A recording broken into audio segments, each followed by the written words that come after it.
Hi, I am Dr. Durga Kalyani, Chief Dermatologist, KH Skin and Hair Clinic, Srinagar Colony, Hyderabad.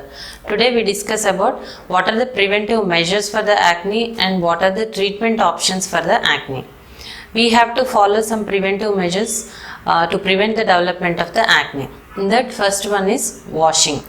Washing our face is so important. We have to wash twice daily with cool water or lukewarm water because hot water damages the epidermal barrier that will leads to the formation of more acne. And food containing high glycemic index, that is high sugar foods and high fat foods we have to avoid. Take plenty of leafy vegetables and plenty of fluids.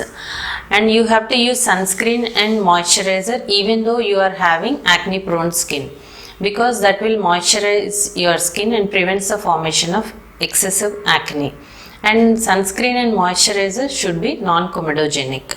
And don't apply home remedies too much because that will block your pores again and that will leads to the formation of acne.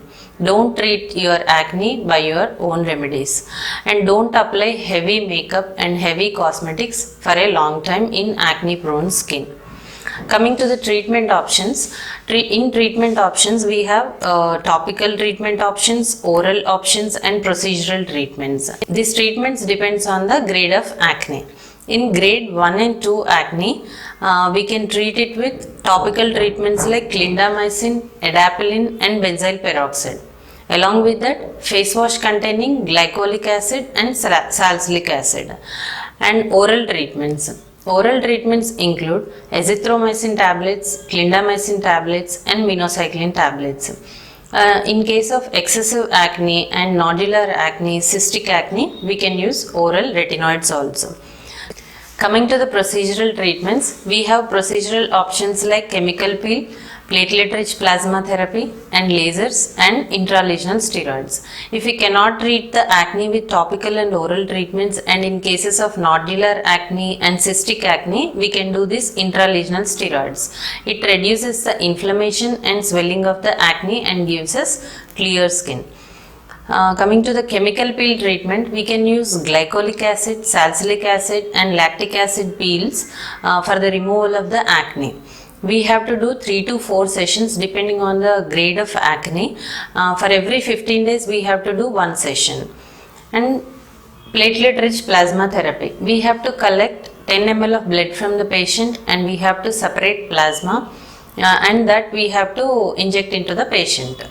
So that will promote the formation of collagen that will gives us clear skin. And lasers like fractional CO2 and Q-switched Nd:YAG laser also gives better results for the acne.